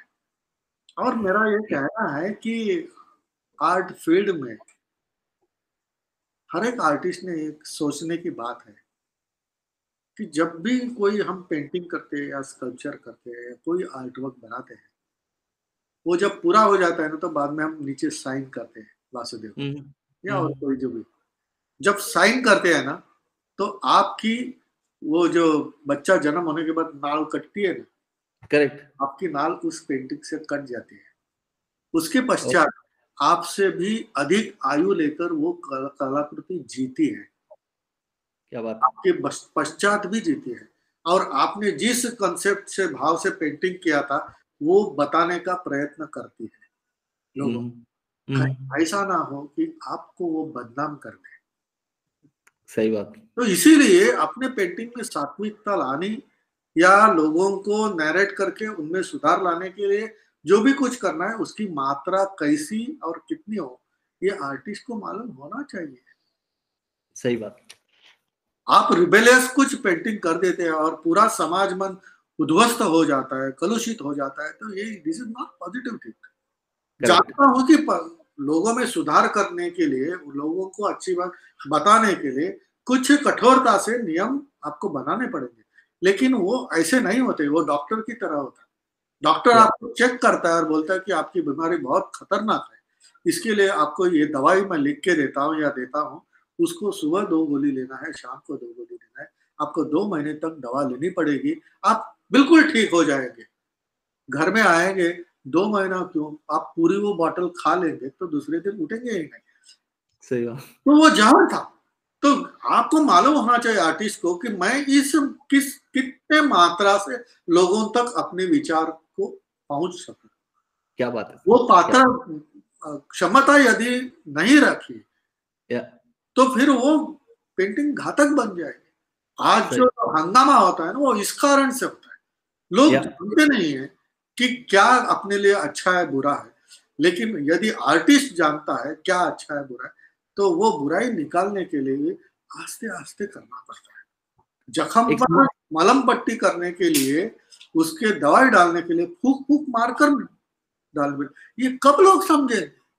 सही बात है सर। लेकिन ये न के न प्रकारेण प्रसिद्धो भवेत्, ऐसा यदि आप करने वाले हैं तो ये समाज के लिए नहीं, आपके पश्चात भी ये घातक होते रहेगा। सही बात। और सही बात। ये अपने कला क्षेत्र में बहुत संभालने की आवश्यकता है, वो दिखाई नहीं देता। बिल्कुल के लिए कुछ भी करते हैं, तो इसलिए मैं हमेशा चाहता हूँ कि अपना पेंटिंग सात्विक हो तो वो अच्छा रहेगा। इसीलिए सात्विकता की नाड़ को मैं छोड़ता नहीं, उसी प्रकार सही बात। बिल्कुल। रानी अब्बा का कैंप के बारे में एक छोटी सी घटना है, मुझे पता नहीं आपको याद होगी कि नहीं, लेकिन मैं I think to all the viewers also I would like to say that एक घटना हुई थी जहाँ पे आपने अब्बा का पूरा पेंटिंग कर लिया था, ड्राइंग कर लिया था सर जी, एंड अब्बा का कैसे कमर पे हाथ लगा के ऐसे रखती है वो, उसमें वो आप कहीं तो कुछ कर रहे थे, तो मैं वहां पे कुछ जा रहा था, घूम रहा था, आपने मुझे बुलाया, बोले इधर आ जाओ, बोलो क्या बोला, बोला ऐसे कमर पे हाथ लगा के खड़ा हो जाता हूँ, बोला आपने खड़ा किया, आपने मुझे ऐसा खड़ा करके आपने फोटो लिया, मतलब क्या जरूरत है, नहीं कहीं नहीं जाता तो एंड मतलब वो आप उसको मेरे को उसको खड़ा किया आपने अब्बा का के पोज की तरह ऐसे कमर में ऐसे, एंड बाद में आपने उसका पेंटिंग, तो मुझे याद है सर वो अभी। इसलिए मैंने जैसे बताया ना कि फिर मैं मॉडल का जो उपयोग करता हूँ वो सिर्फ उसका इजीनेस देखने के लिए। यस, कमर पे हाथ रखते हैं तो कहाँ रखते हैं, एटीट्यूड, वो पोजीशन होता, पोजीशन। अभी देखिए हमको कभी कभी मालूम नहीं रहता है, जब हम ऐसे बैठते हैं तो यहाँ नहीं बैठते, यहाँ नहीं बैठते, ऐसे बैठते, क्योंकि सपोर्ट है। सपोर्ट भी यहाँ हम बीच में हनवटी रखते हैं, यहाँ नहीं रखते, यहाँ नहीं रखते, मतलब हर पोज कंफर्ट लेकर ही आती है। करेक्ट। थोड़ी देर के बाद वो अनकंफर्ट लगती है, लेकिन कंफर्ट लेके आती है। घुटने पर आप हाथ रखोगे तो कहीं नहीं रखेंगे, यहाँ रखेंगे, यहाँ रखेंगे, जहाँ कंफर्ट मिलता है, तो उसकी इजीनेस को देखते हैं। हाँ, तुरंत आपको बोला जाए कमर पे हाथ रखो, तो मैंने देखा कि कौन सी उंगलियां कहाँ तक कमर को छूती है, छूता है या साइड से होते हैं, तो ये देखने के लिए, क्योंकि बाकी जो एनाटॉमिकल स्टडी वो हमारा हुआ ही है।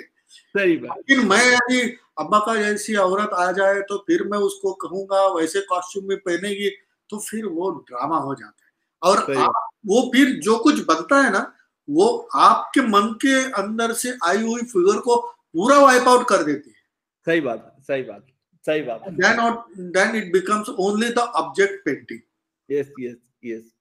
कंसेप्ट पेंटिंग होता नहीं, तो इसके लिए मैं हमेशा मॉडल का जो यूज करता हूँ वो स्केच करने के बाद करता हूँ, स्केच करने के बाद। मुझे याद है सर जी, इवन जब उडुपी में कैंप हुआ था सोदे स्वामी जी का, आप आए थे, याद है, उसमें आपका वो जो आपने स्वामी जी का ऐसा ये लेके जो पेंटिंग बनाया था जो हयग्रीव, उसमें वो स्वामी जी का कमेंट मुझे अभी भी याद है, उनको वो पेंटिंग में वो वादिराज स्वामी जी का मंदहास जो है ना वो उनको दिख रहा था। हाँ हाँ, उसमें उन्होंने, और आपकी पेंटिंग वो उसमें लगी है सोदे मठा का जो इसमें उनका पूरा जो ये है, वहां पे उन्होंने उस कैंप के सारे पेंटिंग्स उन्होंने डिस्प्ले की है सर, आपकी पेंटिंग्स वहां पे मैंने देखी है, बहुत खूबसूरत, वेरी नाइस। वो दादी मुझे कहानी बनती थी, वो स्वामी जी खाद्य लेके आए थे कि उन्हें दृष्टांत हुआ था कि कल मैं आपको आके मिलूंगा और आपसे पूजन करूंगा, ऐसा कुछ वो कहानी में है।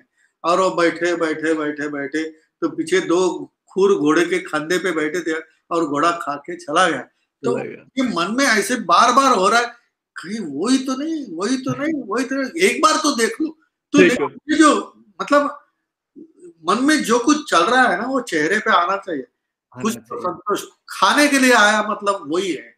ये सही बात, सही बात। खुद क्यों है, खुद पीछे वो, लेकिन वो आया तो वही है। तो इस प्रकार का कॉन्फिडेंस, स्थिर चित्र जो होता है ना, आपने पहले यूज किया था, आपकी पेंटिंग्स नॉवेल जैसी लगती है।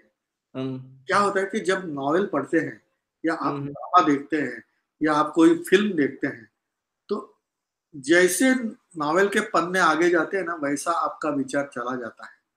जैसे फिल्म में वो फ्रेम चली जाती है एक के बाद एक के बाद, वो तो घटनाक्रम में आपका माइंड उसके साथ जाता है।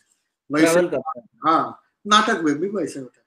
पेंटिंग और स्कल्पचर में the vision is fix. Correct.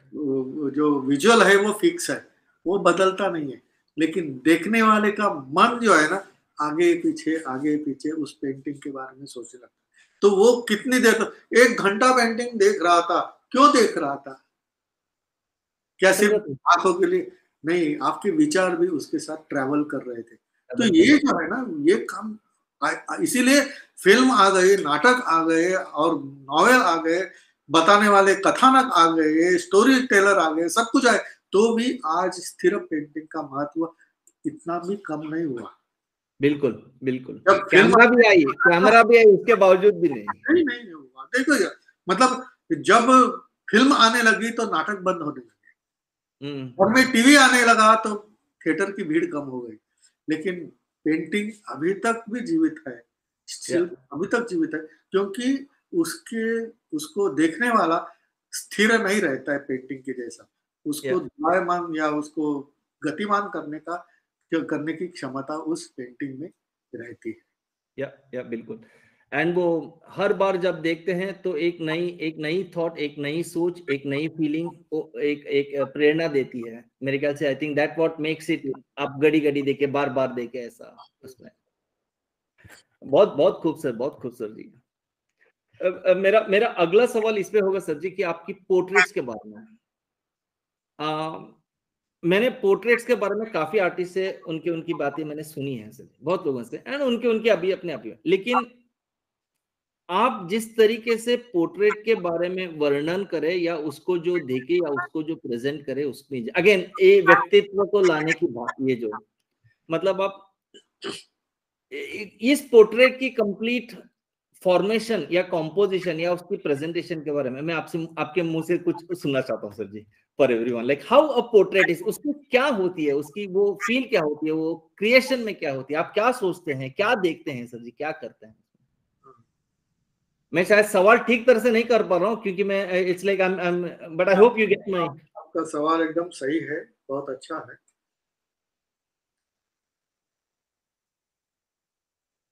एक तो बहुत स्पष्ट रूप से एक स्टेटमेंट आता है कि पोर्ट्रेट पेंटिंग ये विदेश से अपने यहाँ आ गया, ऐसा विधान करते हैं। और जो पोर्ट्रेट सिखाने की शिक्षा पद्धति है, वो ब्रिटिश पद्धति से अपने यहाँ शुरू हुई, ये भी मैं मानता हूँ, mostly because of sir J school of art. और जो भी राजा महाराजा राज चलाने के बदले ऐश करने लगे, तो उन्होंने भी अपने अपने पोर्ट्रेट ब्रिटिश आर्टिस्टों से करवा के ली थी। तो रियलिस्टिक पेंटिंग जो एकेडमिक, जो थिएट्रिकल लाइटिंग के साथ जो पेंटिंग में आ गई, वो वेस्टर्न से आ गई, ये मान्यता चलती है, मैं मानता भी हूँ। करेक्ट। लेकिन मैं पूरी तरह इस विधान से सहमत नहीं, क्योंकि अपने यहाँ पोर्ट्रेट पेंटिंग की पद्धति बहुत प्राचीन काल से है। उसके कुछ उदाहरण मैं दे सकता हूँ कि उषा अनिरुद्ध, उनकी एक प्रसिद्ध लव स्टोरी है, बाणासुर की वो कन्या, और वो कहा आसाम की तरफ से। अनिरुद्ध ये कृष्ण का पोता, मतलब प्रद्युम्न का बेटा, तो वो द्वारका के इस तरफ। और जो उषा थी बाणासुर की कन्या, उसको बार बार सपने में एक युवक आता है, और वो उठते कहते कि मुझे उससे शादी करनी है। अभी वो एब्स्ट्रैक्ट उसके मन में कैसा है वो तो पता नहीं। फिर वो हर रोज अपनी सहेली जो आर्टिस्ट थी, चित्रकार थी, उसका नाम भी चित्रलेखा है, ओके, हमेशा उसको बताती थी ऐसा था वैसा था। फिर वो स्केच करके बताती थी, जैसे अभी पुलिस अपने गुनहगार को ढूंढने के लिए वर्णन करते हुए आर्टिस्ट को यूज करते हैं, उसी प्रकार। तो बाद में एक स्केच देखकर बोलती है हाँ बिल्कुल ऐसा ही। फिर वो अपने इनको भेजता है, फिर वो अनिरुद्ध को सोते-सोते उठाकर लाता है, वगैरह, वगैरह, वगैरह। मुझे ये कहना है, पोर्ट्रेट जब तक उसके मन में है वैसा नहीं आता, तब तो वो उषा तैयार हो जाती थी क्या? सही बात। भले साहित्य की बात होगी, लेकिन साहित्यकारों के मन में यदि आता है, तो चित्रकार के मन में भी आया होगा, लेकिन न जाने अपने देश पर इतने आक्रमण हुए, न जाने कितने नष्ट हुए आर्टिफैक्ट्स, तो हमें याद नहीं है। रामायण क्या? में भी कथा आती है कि जब सीता मन से वश नहीं होती, तो रावण ने अनेक प्रयोग किए। करेक्ट। तो रावण बहुत मायावी था। हाँ, वो ऐसा मेकअप करके आया कि जैसे वो खुद कहता है कि कोई उसको कहता है कि तू ऐसा क्यों नहीं करता, तू राम बन के ही जाना उसके सामने। फिर बोलता है कि मैंने ट्राई किया है, लेकिन जब मैं राम बन जाता हूँ ना, तो मेरे मन में वैसे विचार आते ही नहीं। हाँ, ये बात है। फिर वो अपने किसी राक्षस से मायावी पोर्ट्रेट बना के लेता है और वो सर कटा सीता के सामने रखता है कि देखो मेरे फलाने फलाने वीर ने राम के छावनी में जाकर उसका सर काट के लाके रखा, और सीता जोर जोर से रोती है। इस प्रकार का वर्णन करते हैं। यदि वो स्टाइलाइज्ड होता, यदि वो मास्क होता, यदि वो आर्टिफिशियल होता, तो सीता विलाप करती क्या? अरे ये तो कुछ गुड़िया है। करेक्ट। हाँ, उतना ही रियलिस्टिक कोई ना कोई तो आर्टिस्ट है कि जिसने राम का जैसे मैडम तुषार जैसा एकदम वैक्स पोर्ट्रेट बनाते वैसा बना के लाया, इसलिए तो विलाप करती है। तो मुझे ये कहना है कि पोर्ट्रेट शिल्प में करना हो या चित्र में करना हो, ऐसे न जाने कितने बातें अपने यहाँ मिलेंगे। रामायण में अपने राम को अपने पूर्वजों का परिचय करवाने के लिए पूर्वजों के स्टैचूज लगाए थे, और हर एक स्टैचू के सामने लेकर उसको उनका वर्णन दशरथ करते हैं। इस प्रकार का वर्णन है। क्या बात। हाँ, तो ये सब पोर्ट्रेट का विषय है। ये कंसेप्ट ही नहीं होता तो वाल्मीकि लिखते क्यों? करेक्ट। मुझे ये कहना है, मतलब ये पोर्ट्रेट पेंटिंग, हाँ, लेकिन व्यक्ति विशेष से भी गुण विशेषता को महत्व होते हुए अपने यहाँ जो जिस पद्धति से कलाकृतियों का निर्माण हुआ, वो व्यक्ति विशेष के लिए नहीं हुआ, इसीलिए पोर्ट्रेट पेंटिंग। लेकिन पोर्ट्रेट पेंटिंग अपने यहाँ था, पोर्ट्रेट शिल्प अपने यहाँ था, उसके ऊपर ज्यादा काम नहीं हुआ, लेकिन बाद में होने लगा। अभी मैं अपने पोर्ट्रेट पे आता हूँ। तो हम जब कोई पोर्ट्रेट करते हैं किसी व्यक्ति को, तो अनेक कारणों से किसी को देखते ही लगता है अरे पोर्ट्रेट करने जैसा है, पता नहीं वो काम में कैसा है, क्या है, बैठेगा ना बैठेगा। लेकिन कभी कभी अपना काम देखकर कोई कहता है अरे मेरा पोर्ट्रेट बनाओ। सही बात। तो फिर वो पोर्ट्रेट बनाता है। और कभी कभी किसी आदमी के व्यक्तिमत्व से हम इतने इम्प्रेस हो जाते हैं कि लगता है कि जिंदगी में एक तो मौका इनके साथ बैठकर उनके पोर्ट्रेट बनाने का आना चाहिए। बिल्कुल। और पत्नी तो अपनी तो इजी अवेलेबल मॉडल है, बेटी इजी अवेलेबल मॉडल है, इसीलिए परिवार और दोस्तों के पोर्ट्रेट मैंने बहुत बनाए, बार बार। उस समय पोर्ट्रेट करने की ही इच्छा होती थी, तो फिर मैं रिक्वेस्ट करता हूँ। एक बार बेटी रो रही थी, रोने के पश्चात उसका पोर्ट्रेट बनाया था। पत्नी पीछे भी जो पोर्ट्रेट है वो एकदम थकी हुई थी, आराम से सर ऐसे करके बैठी थी। अरे अभी मैं जस्ट में वाटर कलर में करता हूँ, तो ये पोर्ट्रेट बना है। तो ये ऐसे जो पोर्ट्रेट बने, जैसे पोर्ट्रेट सोसाइटी ऑफ अमेरिका के कंपटीशन के लिए 2 पोर्ट्रेट बनाए थे, एक मेरे दोस्त का बनाया था, एक मेरे बेटी का बनाया था। मुझे सेटिस्फैक्शन नहीं हुआ। पत्नी को बोला तू बैठेगी क्या? तुम्हारा मुझे मालूम था आप ये गाड़ी मेरे ऊपर आने वाली। फिर ये रात को मैंने 2 रात बैठाकर मैंने इसका पोर्ट्रेट किया, जिसको ग्रैंड प्राइज मिला। तो ये जो बात है ना कि पोर्ट्रेट बनाया तो बनाया, लेकिन सेटिस्फैक्शन नहीं हुआ, तो फिर से और एक करने की इच्छा होना, ये जिंदे पोर्ट्रेट आर्टिस्ट का पद्धति है काम करने की। तो इस प्रकार मैं काम करता हूँ, तो अलग अलग कारण से पोर्ट्रेट बनता है। प्रकाश घाटगे का मैंने जो एक पोर्ट्रेट बना है, नीचे है वो सिर्फ 1.5 घंटे में किया था, उसको प्राइज नहीं मिला था, लेकिन आज भी सबसे मुझे समाधान देने वाला अच्छा पोर्ट्रेट मैं मानता हूँ, उसको मैं बहुत मानता हूँ उस पोर्ट्रेट। लेकिन वो जो बात आई है उसमें, इससे और कुछ करना चाहिए मुझे लगा नहीं, या उसमें ये नहीं करना चाहिए था ऐसा भी लगा नहीं। परिपूर्णता का एहसास, अनुभव मुझे उस पोर्ट्रेट में हुआ था। ऐसे कभी कभी काम होते हैं, लेकिन बहुत काम करने से ही कभी कभी बनता है। मुझे फिर से बात ये बतानी पड़ती है, कभी कभी बनकर अच्छा नहीं बनता, हमेशा काम करने के बाद कभी कभी बनता है। आपको इस चारों सब्जेक्ट में से, पोर्ट्रेट में से, लैंडस्केप और कंसेप्चुअल आर्ट, या इसमें से ये तीनों में से अगर आप देखें, सबसे बहुत एंजॉय करने वाला कौन सा है सर आपको? मैं हर चीज को एंजॉय करता हूँ। नहीं वो तो पता है सर, लेकिन समथिंग जो मतलब आपको लगे कि ये मेरे चैलेंज कर गया, इसने मेरे अंदर की आत्मा तक छू लिया यार, इसने ऐसे, आपको कौन सा लगता है? ये ज्यादातर कंसेप्चुअल पेंटिंग में ही होता है। उसमें होता है। हाँ, क्योंकि उसमें साधना रहती है, तपस्या रहती है और खोज रहती है, और वो अंतर्मुख खोज रहती है। इसलिए वो मुझे वो ज्यादा अच्छा लगता है कि जब भी हम काम करते हैं तो काम करते वक्त अंदर से क्या आ रहा है और बाहर से कितना हम ले रहे हैं उसके। तो कंसेप्चुअल पेंटिंग में मोर देन 90% चीजें अंदर आती है, अंदर से आती है, वो बाहर किसी चीज के ऊपर निर्भरित नहीं रहता। इसीलिए सही बात। इसी के ऊपर मेरा क्वेश्चन है सर, नेक्स्ट वन।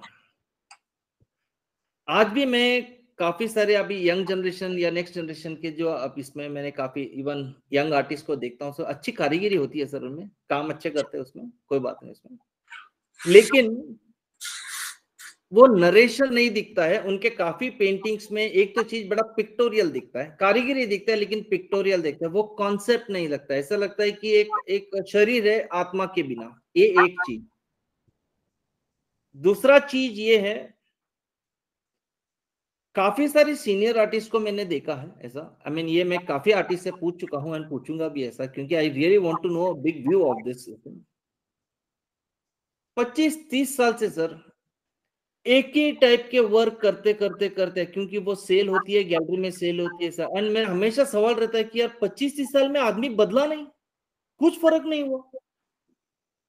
वो इमेजेस वो कितने पिक्चर, वो चाहे फिगरेटिव हो या वो ये एक कोई कैरेक्टर लेकर रहता है या एब्स्ट्रैक्ट हो, कोई भी हो ऐसा, ये चीजों में। लेकिन whereas when you see conceptual art, ये हर कैनवस एक नई कैनवस है, एक आप एक नए जगह पे जा रहे हो ऐसा, वो रिपीटेशन नहीं होता एक ही फॉर्म। तो ये 2-3 चीजों को आप कैसा देखते हैं सर? आप इसको क्या बोलते, क्या ओपिनियन क्या है इसके, आप क्या बोलते हैं, सोचते हैं? जी सही है। क्या है कि हर एक व्यक्ति से अलग अलग आंसर आता है। बहुत से कुछ प्रश्न ऐसे होते हैं कि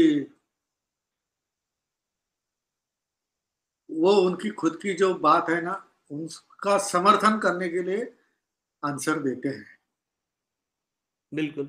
मतलब मेरे एक दोस्त है, वो हमेशा कहता हूँ कि उसके पास कभी भी क्लाइंट आता है ना, तो उनको मैं बहुत कन्विंस करने का ट्राई करता हूँ। जब समझ में आता है ना कि वो कन्विंस नहीं हो रहा है ना, तो आखिर में मैं उसको कंफ्यूज करके छोड़ देता हूँ। तो और दोस्त दोस्त जो जो जगह जाके वो फिर से आता है, बाबा आप ही बनाओ। तो बहुत बार ऐसे होता है कि इस प्रश्न का उत्तर देने के बाद कन्विंस होने के बदले कंफ्यूज हो जाते हैं। और कंफ्यूज होने के बाद फिर सही उत्तर नहीं मिला, तो फिर वो बार बार हम और जगह ढूंढते हैं कि इसके पूछ कर देखें, इससे पूछ कर देखें। सच में ना हर एक प्रश्न का उत्तर अपने आप में मिलता है, सामने से मिलेगा ही ऐसा नहीं। मैं उदाहरण के तौर पे बताता हूँ कि इतने साल हुए आप अभी तक बदले रहे, वही रियलिस्टिक है। मैं हर साल हर एक पेंटिंग की सीरीज में प्रत्येक पेंटिंग अलग बनाता हूँ। आपकी गाड़ी मेरे एकेडमिक या रियलिस्टिक में क्यों अटकी है? मेरा हर एक पेंटिंग अलग बात बताता है। आप वहां क्यों नहीं रहते? नहीं, वो सही है, लेकिन अभी तक आप बदले नहीं। मतलब उनका बदलने का तरीका और बदलने की एक्सपेक्टेशन निश्चित है। कल से विरूपीकरण करेगा, कुछ एब्स्ट्रैक्शन करेगा, सडनली चेंज होगा, हाँ अभी बदल गया, ये नहीं। सही बात। हाँ, और कितने साल तक आप ही एक ही पद्धति का काम करते हैं और आप अभी तक उससे ऊब नहीं गए, ये आश्चर्य की बात है। ये मैं भी कभी कभी, वो एक प्रोडक्ट बन गया, अभी वो पैशन नहीं रहा, प्रोडक्ट हो गया वो। यही तो बात है ना। इसीलिए मैं नरेशन को इसीलिए महत्व देता हूँ कि हर समय नया नरेशन, नया विजुअल लेके जन्म लेता है। बिल्कुल। लेकिन आप यदि किसी स्टाइल से चिपक गए तो फिर वो आपके लिए ढांचा बनता है। मेरे लिए स्टाइल इंपॉर्टेंट बिल्कुल नहीं। मैं किसी भी स्टूडेंट की बोलता हूँ, don't run after the any style. Okay. Style क्या होती है कि जो आपकी नेचुरलनेस जब आपके काम में उतर जाती है ना, विदाउट एनी क्या बोलते हैं, किसी और का इंप्रेशन लेके खुद की बनती, तो ये आप ही आप स्टाइल बनते हैं। वो स्टाइल बनाने की जरूरत नहीं है, वो बन जाती है। लेकिन आप नया क्या दे रहे हैं उसके लिए सोचो, वो बहुत इंपॉर्टेंट होता है। तो लेकिन कलाकार का एक प्राइमरी जिम्मेदारी वही है ना सर, कि हर बार कुछ नया नहीं करते। अभी क्या बताओ, क्या बताओ, फिर वो ही सुनना पड़ता है बार बार। फिर बार बार कुछ स्टेटमेंट आ जाते हैं, फिर वो स्टेटमेंट आपके ध्येय वाक्य बन जाते हैं। ये बहुत ऐसे आज फील्ड में देखता हूँ ना, तो मुझे दुख होता है। सही बात है। और इसका परिणाम न जाने आगे चलकर कितना होगा पता नहीं।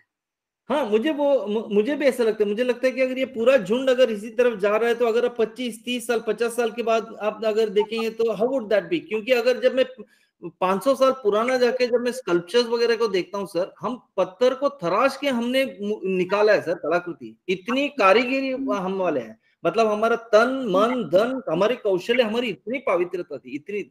एंड आज को अगर मैं काम देखता हूँ, एक नई ट्रेंड तो मैंने ये भी देखी इसमें कि कैनवस के ऊपर प्रिंट आता है सर, डिजिटल के प्रिंट आता है, उसके ऊपर बाद में कलर्स मारना शुरू कर देते हैं इसमें। मतलब ड्राइंग तो गई।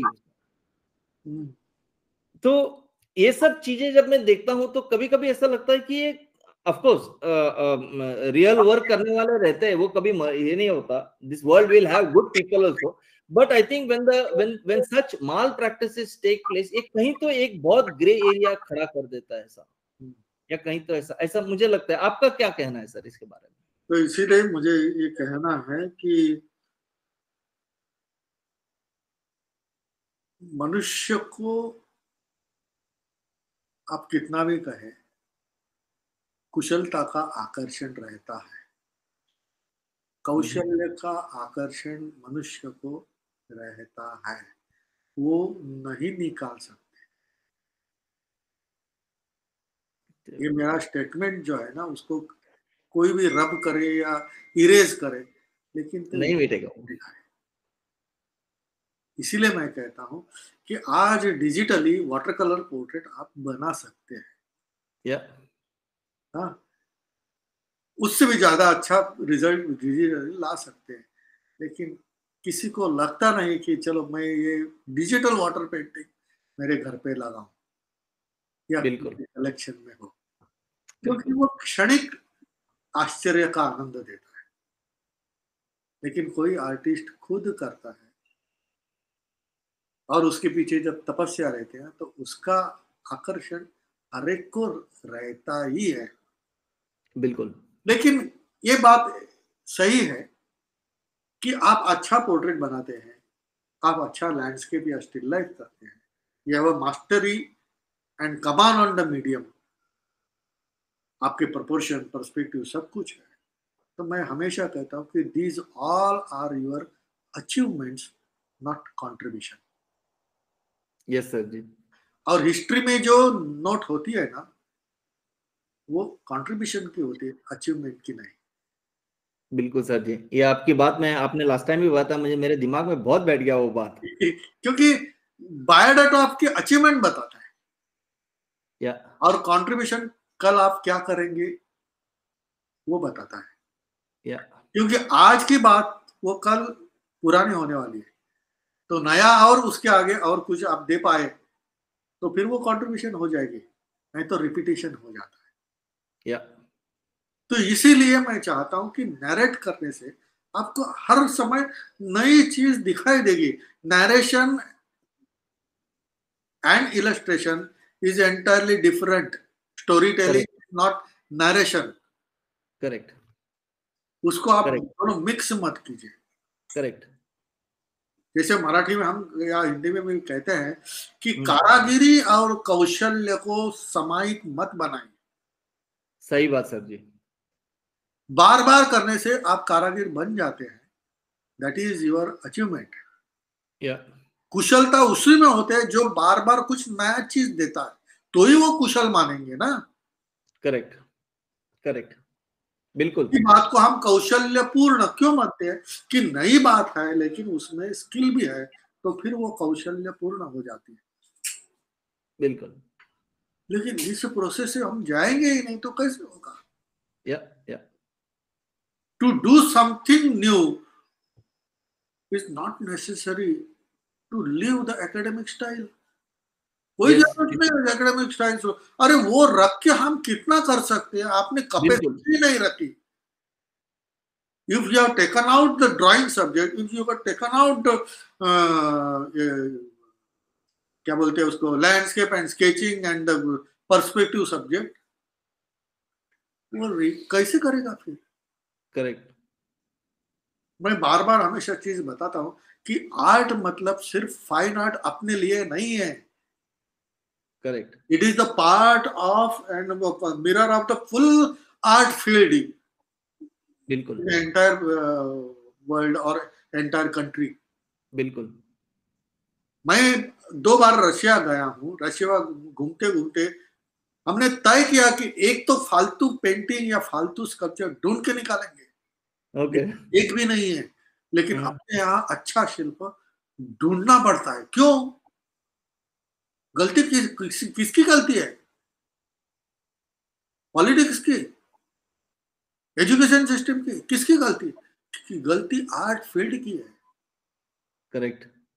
जिसका ड्राइंग अच्छा है, जो अच्छी तरह से काम कर सकता है, यदि उसको पहले से ही बता दे रहेंगे अभी ये छोड़ो, अभी ये छोड़ो, do something correct new, do something creative, और अंगूठा उसका उसी समय काट देंगे, तो आगे चलकर कोई अच्छा स्कल्पचर या पोर्ट्रेट पार्लियामेंट में लगेगा कैसे?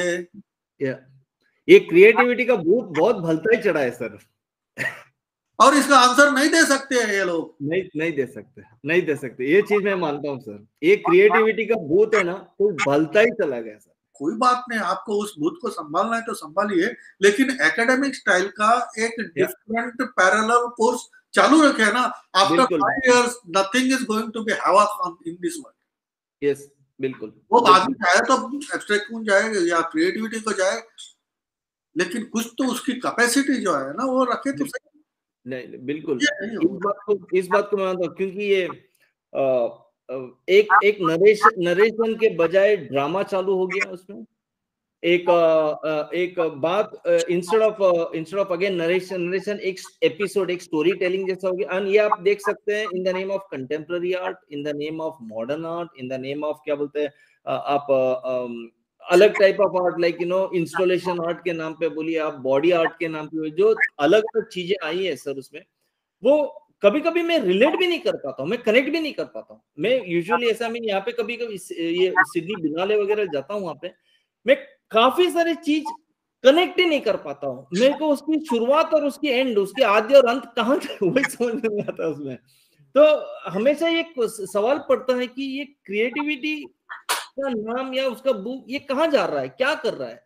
क्या क्रिएटिविटी का डेफिनेशन बदल गया है? क्या मैं अब, क्या इतना अज्ञान अभी भी मेरे में है कि मैं समझ नहीं पा रहा हूँ, समझ में नहीं आता तो। मुझे दुख इस बात का हो रहा है कि कोई एक स्टूडेंट कुछ बात सीखने के लिए एंट्री लेता है और उसको वो बात सिखाने की क्षमता वो एजुकेशन सिस्टम नहीं रख सकती, तो नुकसान पूरे आर्ट फील्ड का हो रहा है ना। फील्ड का हो रहा है, क्योंकि बहुत से आर्ट स्कूल में जब जाता हूँ और स्टूडेंट कहते हैं कि हम लैंडस्केप करना चाहते हैं, हम पोर्ट्रेट पेंटिंग में या फिगर पेंटिंग में आगे बढ़ना चाहते हैं, लेकिन हमारे स्टाफ में एक भी इसमें करेक्शन या मार्गदर्शन करने वाला स्टाफ ही नहीं है। नहीं है, बिल्कुल मैं एग्री करता हूँ। ठोक के बोल सकता हूँ, लेकिन क्या करेंगे, हम करेंगे क्या? बिल्कुल सर। मैं काफी आर्ट कॉलेज घुमा हूँ एंड मैंने देखा उसमें फैकल्टी ही नहीं है सर, वो स्टाफ ही नहीं है। हाँ, तो उसकी वजह से ये सब हो रहा है। और मुझे ये कहना है कि इसका नुकसान सिर्फ आर्ट फील्ड को नहीं है, आर्ट जहां जहां काम करेगी वहां पे उसको सब जाएगी, सब जाएगी, सब जाएगी।